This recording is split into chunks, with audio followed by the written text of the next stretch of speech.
다음 주제는 여당 소속이신 오늘 두 분 패널께서 좀 집중적으로 뭔가 설명을 좀 해 주셔야 될 내용으로 좀 보입니다. 자, 제목으로 보겠습니다. 김기현 앞에서 김한길을 띄웠다. 이게 무슨 말일까요? 어제 윤석열 대통령 주재로 지금 청와대 영빈관에서 국민통합위원회 만찬이 열렸어요. 그러니까 여기 통합위원회 관계자 참석했지만 당에서도 여당에서도 많이 가서 참석을 했거든요. 일단 그 모습 그리고 여기서 윤석열 대통령이 뭔가 얘기를 합니다. 들어보시죠.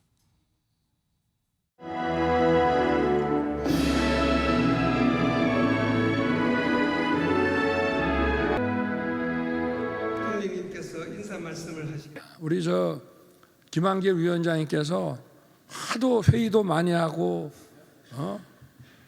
독촉을 하고 해서 아마 일개 위원들 대부분이 2기까지 연임을 안 하시고 이제 난 그만해야 되겠다고 이제 다 관두신 것 같습니다. 제가 보니까 뭐 회의도 엄청난 횟수를 하고 아마 우리나라에 있는 이 위원회 중에서 가장 열심히 일한 위원회가 아닌가 그래 생각을 하고 있습니다. 우리 모두 한번 우리 김한길 위원장님과 위원님들께 박수 한번.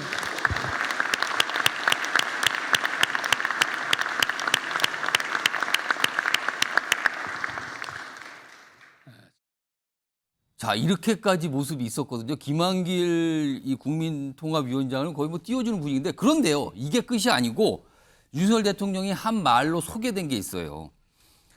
통합이 활동하고 재원이 본인과 내각에 굉장히 많은 어떤 통찰을 줬다. 그러니까 이쪽에 위원장께서 저한테 통찰을 줬어요. 그런데 이게 얼마나 집행됐는지 내가 반성합니다. 이런 취지의 얘기까지 꺼냅니다. 그러면서 이 통합위가 내놓은 제언들을 당과 내각이 아주 관심 있게 꼼꼼하게 좀 읽어보세요라고 당부까지 합니다. 여기서. 자, 다음 사진 좀 보시죠. 좌우 배치를 좀 봐주세요. 좌 김한길 위원장, 좌 김기현 대표인데 김기현 대표 어디 보고 계신 건가요? 지금 표정이. 하나 더 보겠습니다. 그리고 단체 사진도 저렇게 찍었는데 역시 좌우 배치가 비슷합니다. 김용남 전 의원. 예. 지금 김기현 대표는 사퇴론이 뭐 잦아들긴 하지만 여전히 그런 목소리가 당에서 있단 말이에요. 일각에서 계속 요구하고. 네. 그런 상태에서 만찬을 참석한 거 보니까 윤석열 대통령이 주재한 만찬을 참석한 거 보니까 뭔가 재시인을 받은 것 같긴 한데 그 앞에서 김한길 위원장을 극찬하는 얘기를 꺼내놨습니다. 이거 어떻게 받아들여야 됩니까? 근데 윤석열 대통령의 김한길 위원장에 대한 신임 내지는 신뢰는 예. 뭐 알만한 사람들은 그 전부터 많이 알고 있던 이야기죠. 예. 그러니까 그걸 다시 한번 확인한 것 뿐이에요. 그렇죠. 그럼? 확인하는 자리였고 제 사적인 경험에 의하면 예. 제가 이제 윤석열 대통령이 당선자 신분으로 그 당선인 사무실을 쓰고 있을 때 제가 방문한 적이 있었는데 예. 제가 갔더니 김한길 당시 위원장이 그 기다리고 계시더라고요. 있었어요? 외부에 이제 당시 당선인이 외부 일정을 마치고 돌아오시는 길이라 뭐 잠깐 거기서 이야기 나누면서 저보다 앞서서 김한길 위원장이 당선인 사무실에 들어가셔서 올해 이야기를 나누고 나오시느냐고 제가 한참 기다렸죠. 그 자리에서. 뭐 그거 외에도 뭐 두 분 간의 신뢰관계는 뭐 많이 알려져 있습니다. 이미. 예. 그러다 보니까 지금 강서구청장 보궐선거 패배 이후에 국민의당에 대한 리더십의 변화. 국민의당이 아니라 국민의힘. 국민의힘. 예. 당 이름이 자꾸 바뀌어서 국민의힘. 예. 저도 헷갈려요. 근데 그 리더십의 변화와 관련해서 이런저런 이야기가 나오고 있고 그 이야기 중에 꼭 등장하는 인물이 김한길 통합위원장이죠. 그래서 언제일지는 모르겠습니다만 예. 가시화될 가능성도 꽤 높은 거 아닌가 뭐가 싶어요. 가시화된다는 그러니까 김한길 위원장이 국민통합위원장으로서의 역할 이외에 다른 걸 뭔가 맡는다. 내년 총선을 앞두고 다른 역할을 맡을 가능성이 항상 뭐 이야기되고 그거를 있습니다. 김기현 대표도 알고 있을 텐데 근데 그 앞에서 윤석열 대통령이 통합위가 제언한 것들 당에서 좀 관심 있게 보세요라고 당부를 했어요. 앞에서. 그럼 그 소리를 들은 김기현 대표는 무슨 생각이 날까요? 더 열심히 해야겠다는 생각을 하시겠죠. 알겠습니다. 이런 상황에서 다음은요. 김한길 대표가 윤석열 대통령의 어떤 극찬에 화답을 한 것 같아요. 화면에 있습니다. 이 얘기를 또 꺼내놨습니다. 저 자리에서. 이렇게 뭐 건배사처럼 했는데 딱 보면서 윤석열 대통령은 내가 본 사람 중에 가장 지치지 않고 일하는 분. 이렇게 얘기했답니다. 이것도 극찬이네요. 서로 극찬. 김재원 최고위원님. 이게 무슨 상황이었을까요? 어제 저 모습은.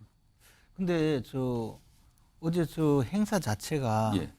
그 보시면 국민통합 위 행사에서 만찬. 그리고 통합위원회 만찬. 뒤에 그 배경에 보면 국민통합 우리가 걸어가면 같이 됩니다. 예. 뭐 이런 그 주제까지 적어놓고 하는 국민통합위원들의 행사에 예. 보통 이제 국무원들도 어디 많이 있었어요. 소관 국무위원까지 가는데 이제 당까지 당 지도부가 다 갔단 지도부를 말이에요. 이제 초청한 거죠. 그리고 제가 정무수석을 할 때 국민통합위원회가 소관 또 부서였어요. 오. 저도 이제 국민통합위원회 회의 때 예. 저는 이제 대통령 대신해서 정무수석이시니까. 정무수석이 이제 가서 위원장님 한참 옆에 앉아서 옆에는 아니고. 예. 왜냐하면 그때 당시 청와대 시절이니까 청와대 정무수석이 그 위원장 옆에 앉아서 위세 부리는 것처럼 보일 수 또 있으니까 오해가 생길 수 있다 이거죠. 그러면. 한참 옆에 앉아서 알겠습니다. 그러면 이제 위원장께서 이거 대통령께 좀 많이 좀 전달을 해달라. 예. 그러면 그걸 우리가 이제 보고서로 전부 전달을 하고 하는데 어제 행사는 제가 경험하기에는 굉장히 대통령께서 격을 높여주고 예. 김한길 국민통합위원장을 위원장의 격을 높여줬다. 예, 격을 높여주고 또 상당히 명예롭게 예.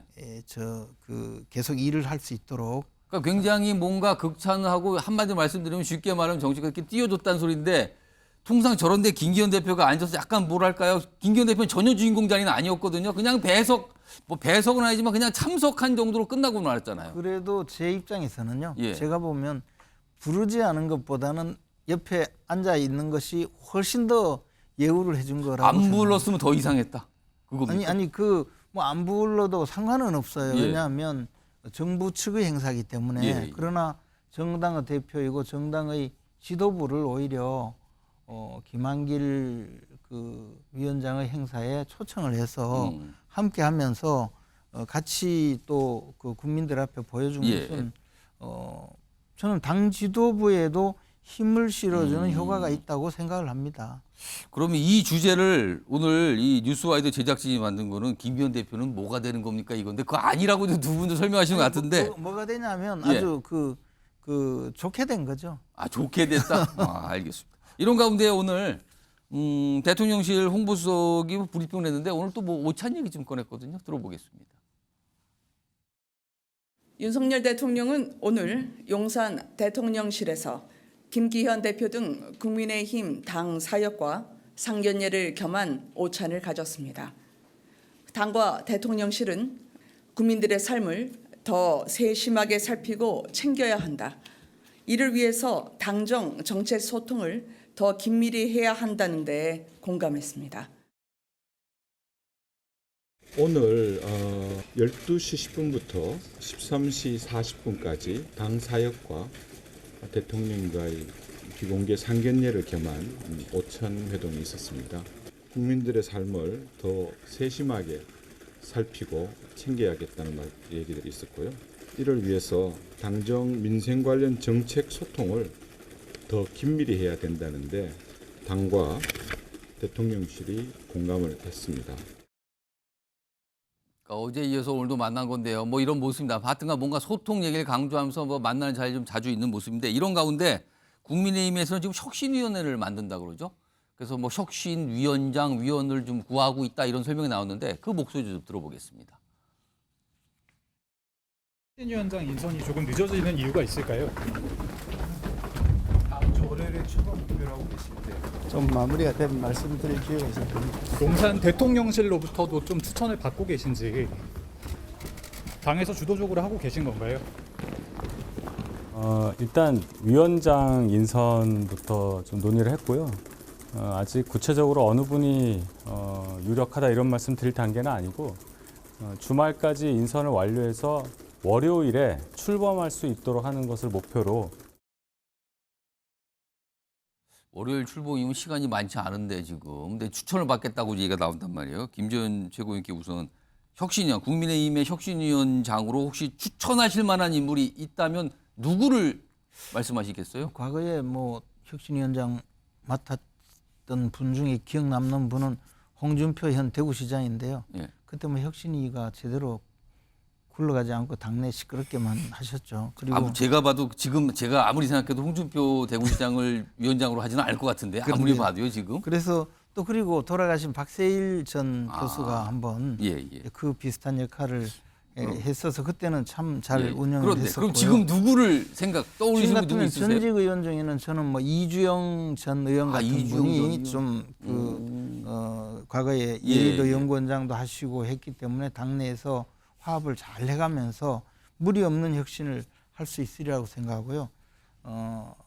또 학자들 중에는 우리 예. 당에 조금 그래도 관심을 좀 보이고 있었던 홍성걸 뭐 국민대 교수님은 여러 차례 우리 당의 뭐 공천관리위원도 맡고 예. 혁신과 관련된 업무도 예. 맡아주셨거든요. 또 뭐 함성득 경기대 예. 그 정치 전문 추천을 많이 대학원장. 하시는데요 지금 여러분을 지금. 아니 이런 분들 그러니까 예. 제가 보기에 지금 사람이 없다 이런 이야기를 하는데 그게 아니고 이런 많은 분들이 저도 뭐 이렇게 생각이 예. 떠오르는데 그런 분들 중에 근데 이분들이 될 가능성은 저는 뭐 별로 없다고 보는데 이렇게 돌아보면 많은 있다. 분들이 있으니까 알겠습니다. 뭐 곧 추천해서 김영남 전 의원도 한 분 정도 추천하신다면 누구를 떠오르실까요? 혁신위가 정말 권한을 많이 갖고 예. 무게감 있게 간다고 하면 저는 정의화 전 국회의장님 정의화 정도 국회의장. 모시면 혁신위가 이게 그냥 오. 과거에 이재명 예, 대표가 만들었던 김은경 혁신위 이런 위상이 아니고 당 지도부의 뭐 어깨를 나란히 하는 진짜 아니면 실권을 더, 갖고 뭘 할 수 있다. 무게가 실리는 예, 예. 혁신이구나 이렇게 받아들여질 것 같아요. 뭐 그런 의미에서 그 정도 중량감 있는 인사가 맡으면 예. 좋지 않을까 싶습니다. 그러니까 지금부터 뭐 여기저기 연락을 아마 하겠죠. 뭐 월요일 날 출범하는 게 목표라니까요. 근데 어떤지 모르겠습니다. 원활하게 되는 건지 아니면 사람이 없는 건지 아니면 사람이 너무 많은 건지 그건 뭐 알 수가 없네요, 지금으로서. 자, 이런 가운데 아까 김용남 전 의원이 살짝 김한길 위원장 관련해서 지금 국민통합위원장 이상의 뭔가 할 수 있다라고 살짝 내비치셨는데 일단요. 다음 준비된 영상은 윤석열 대통령과 김한길 위원장이 과거 이제 대선 시절이에요. 그때 모습이 있습니다. 확인해 보겠습니다. 오늘은 이제 그동안 좀 많이 고심하셨던 우리 김한길 전 대표께서 새시대 준비위원회라는 또 정권 교체를 열망하는 그 하나의 조직을 또 맡아서 함께 하시기로 오늘 했습니다. 네. 아이고.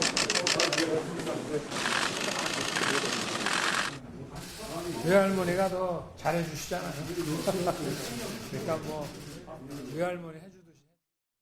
저 때도 보니까 굉장히 뭔가 각별하죠. 그리고 저 때 당시에 새시대 준비위원회 이른바 이제 약칭이 세준인데 이 세준이가 당시에도 이게 신당 조직이 될 것이다 아니다 막 이런 얘기까지 나왔던 조직이었거든요. 그런데요 왜 이 얘기가 나오냐면 김한길 위원장 하면은 정치권의 별명이 창당 전문가 뭐 이런 별명이 있어요. 화면 좀 보겠습니다. 화면 보시면 일단 김한길 위원장의 당적이에요. 아우 뭐 많군요. 일단 추렸는데 9개가 나옵니다. 뭐 맨 위에 뭐 새정치 국민에서부터 밑에는 바른미래당도 있었네요. 민생당도 있고요. 뭐 많습니다. 다음 거 보겠습니다. 다음 거 보면은 김한길 위원장이 만든 당들이 있어요. 어디 뭐 탈당도 있지만 중도개혁 통합신당 만들었고요.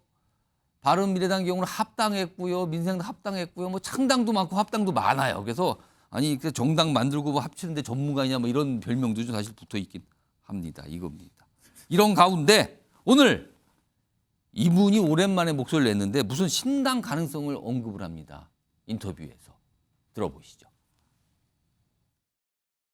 그런데 윤 대통령이 취임하시고 나서 계속해서 정계 개편은 염두에 두시고 지금까지 국정 운영을 해왔습니다. 이런 차원에서 신당 창당을 고려하실 수 있지 않겠느냐. 그러나 현재 과연 신당 창당을 할 만한 동력이 있느냐. 예. 김한길 위원장에 대해서 그만한 신망을 두는 그런 모멘텀이 있습니까? 저는 없다고 봅니다. 어제 윤석열 대통령께서 김한길 위원장과 함께 국민통합위원회 이런 조직에 힘을 실어주신다는 기사가 있었습니다. 그게 의미하는 바가 뭔지는 삼척동자도 알 것입니다. 갑자기 이 시점에 그게 왜 나왔을까? 김한길 위원장 주도로 그런 창당이 이루어진다. 지지하시겠습니까? 그러니까 저는 걱정이 많습니다. 네. 자, 영상이 나가는 동안 네 분 패널께 미리 질문을 하나 드렸습니다. 윤석열 대통령 신당, 이른바 아까 이제 심평 변호사가 말한 그런 신당, 이 신당 가능성을 몇 % 정도로 보시는지. 그러니까 이거 나올 것 같다라면 100%고요. 전혀 아니다면 0%고 그리고 중간에 선택할 수도 있습니다. 자, 네 분 쓰셨는데 앞에다 걸어주시기 바랍니다. 앞에 가슴 쪽에 이렇게 올려주세요. 이쪽부터 보시면 2%, 5%, 여긴 0%, 50% 했는데 형태 따라 5%. 이거 복잡한 퍼센티지가 나오는데 일단 제가 시간이 많지 않으니까 한 1분씩만 드릴게요. 여기 지금 이 두 분은 이 주제에 관해서 말씀을 안 하셨거든요. 일단 2%부터 가장 낮은 2%부터 좀 보겠습니다. 말씀해 주시죠. 정치는 생물이어서 아예 없다고 말할 수는 없는데 1%라고 그러면 너무 야박한 것 같아서 2%라고 얘기한 이유는 가능성이 사실상 없는 겁니까? 예, 왜냐하면 이제 그러니까 과거에 윤석열 대통령의 발언을 통해서는 있을 수 있다는 생각이 들어요. 예를 들면 이준석 까불어봤자 3개월. 이놈의 당을 바꿔버렸어야 되는 건데. 또는 제가요 민주당보다 국힘을 더 싫어해요. 이런 녹취록에 나온 내용들이 분명히 있기 때문에 그 당시 같은 경우는 정치 혐오를 느끼면서 새로운 정당을 만들어야겠다는 생각을 가졌다고 생각이 들어요. 근데 지금은 왜 만듭니까? 대통령이 마음대로 하면 당대표도 세울 수 있고 당대표를 살릴 수도 있고 임명직 다 바꿀 수도 있는 상황인데 이 당을 갖다가 왜 바꾸겠습니까? 그리고 과거에 예를 들면 성공한 사례가 열린 우리당 정도인데요. 열린 우리당은 어떻게 됐냐. 예를 들면 지금 국민의힘 전신인 당이 잘못된 헛발질로 탄핵을 하는 바람에 탄핵 역풍 맞아가지고 열린 우리당이 성공한 케이스이거든요. 그다음에 보수가 분열하고 있고 그다음에 윤석열 대통령의 국정운영 부정층이 50% 공고화되는 상황에서 보수가 분열한다? 제가 볼 때는 거의 자멸의 수준으로 가는 거라고 생각이 들기 때문에 이러이러한 경우수를 따져본다고 하더라도 윤석열 대통령발 신당. 김한길 기획의 신당이 만들어지는 건 오히려 제가 볼 때는 폭망의 길이다 생각을 합니다. 2% 플러스 그거 이상합니다. 이런 거 곁들여 주셨고요. 김두수 전 총장께서는 5% 그나마 좀 높은데요. 이거는. 주로 조금 더 매정하게 할 수 없어서 5%인데 실제로 이제 당을 장악하고 있고 이미 그리고 뭔가 이렇게 본인임을 하고 싶은 그래서 정말 뭔가 국민을 위해서 뭔가 혁신을 하려고 하는 주제가 있는데 이 당이 대통령의 어떤 국정 통치를 이해 못하고 못 따라올 때 그럴 때만이 신당을 창당하는 건데 그것도 아니고요. 선거를 앞두고 본인이 하고 싶은 본인이 임명하다시피 당대표를 뽑아놓은 상태에서 그 당 안에서 새로운 뭔가를 시작한다는 거는 어불성설이고 다만 김한길 지금 현재 국민통합위원장 이런 분들을 통해서 약간의 분위기를 조성해서 예를 들면 아주 작은 정당을 만들어서 이렇게 합류시킴으로 해서 국민의힘에 다시 당대당 통합을 시킴으로 해서 뭔가 좀 혁신한 듯한 이런 이미지를 줄 수는 있으나 새로운 형태의 친이 정당을 만들어서 이게 분리해 나간다 이런 건 거의 불가능하다 이렇게 생각이 듭니다. 2% 5% 거의 같은 거네요. 이번에 이따가 김재원 최고위원은 마지막에 너무 낮아서 제가 마지막에 지금 질문 드릴 거고요. 김용남 전 의원은 일단 설명이 있어요. 형태에 따라 요 앞에 카메라 대주시면 돼요. 형태에 따라 50%인데 5% 내려간다 이렇게 쓰셨어요. 그러니까 신당의 실질 내진 형태가 문제가 될 텐데요. 예를 들어서 지금 국민의힘의 당명을 바꾸고 예를 들자면 2012년 총선을 앞두고 당시 박근혜 비대위 체제가 들어서면서 한나라당이 새누리당으로 새누리당. 바뀐 거, 뭐 그런 당명을 바꾸면서 사실은 구성원은 크게 변하지 않는 수준의 신당이라면 저는 가능성 한 50% 있다고 봅니다. 근데 정말로 윤석열 신당, 예를 들어서 지금 국민의힘의 구성원 중에는 아주 일부만 참여하고 대부분은 다른 구성원. 대부분은 그렇죠. 지금 국민의힘에 몸을 담고 있지 않은 새로운 정치인들이 모여서 새롭게 정말 만들어지는 신당의 형태는 5% 미만, 거의 가능성 없다. 5%도 안 될 수도 있다. 그거는 뭐 현실적으로 어렵다 이렇게 저는 봅니다. 종류별로 좀 나누셨군요. 그리고 김재원 최고는 가장 낮은, 이건 안 된다는 거네. 그럴 리가 없다는 거네요, 지금요. 근데 0% 쓰셨다가 뭐 또 잠시 후에 조금 전에 뭘 좀 부기를 하셨어요. 50이라는 숫자가 살짝 보이긴 하는데요. 이게? 아니 근데 저는 사실 비슷한 이야기이긴 한데요. 그러니까 이제 신당 창당이라는 것은 윤석열 대통령이 당을 만들고 새로운 정당을 모집해서 뭐 그런다는 의미가 되죠. 총선에 대비해서 뭐 공천도 하고 국회의원 후보를 내보내는 그런 의미죠. 그런데 그 가능성은 현실적으로 불가능하고요. 그러면 그건 0% 불가능입니다. 불가능. 그건 불가능하고요. 다만 우리 김영남 의원께서 말씀하셨다시피 저는 재창당 수준으로 뭐 당순이 당명 바꾸고 뭐 당의 로고를 바꾸고 색깔을 바꾸고 그 정도 수준을 넘어서서 좀 더 많은 변화를 줄 수 있는 그 정도는 가능하리라고 생각합니다. 변화가 크게 오는 정도는 그건 한 절반 정도 가능성이 있다. 그리고 그것은 뭐 인적인 그 변화도 상당히 사람이 좀 바뀌는 변화도 있을 수 있고. 그것도 저는 가능하리라고 생각합니다. 그러니까 아예 당을 새로 만드는 건 아니지만 당을 완전히 크게 바꿨다고 느낄 정도는 그건 한 절반 정도. 이게 우리가 뭐 인정하지 않을 수 없는 것이요. 우리 당이 과거에 연원을 따져가면 민주공화당부터 시작했거든요. 민주공화당, 그다음에 민주정의당, 그리고 그것이 나중에 민자당이 되고 신한국당이 되고 한나라당이 새누리당이 되고 그리고 자유한국당이 되고. 지금 다 나옵니다. 이게 뭐 거의 정당 족보 수준 설명하실 수 있는데. 그래서 지금 국민의힘이 왔단 말이에요. 국민의힘까지입니다. 지금. 그럼 우리는 지금 국민의힘이 과거에 민주공화당 박정희 전 대통령은 민주공화당에서 왔다고 하면 아마 전부 펄쩍 뛸 거예요. 유신잔당이라고 할 거 아니에요. 그러나 그런 재창당과 그런 여러 가지 이 시대에 맞는 변모를 통해서 지금까지 온 거거든요. 그래서 그것을 또 그렇다고 해서 그것을 그렇게 두려워할 필요도 없다. 저는 그렇게 생각합니다. 전체적으로 완전한 신당은 뭐 2%, 5%, 0%, 5% 미만. 그러니까 아주 낮다. 그럼 심평 변호사는 무슨 얘기를 하신 건가요? 그럼 이게 어떻게 되는지 모르겠습니다. 자, 이 정도로 정리했고요.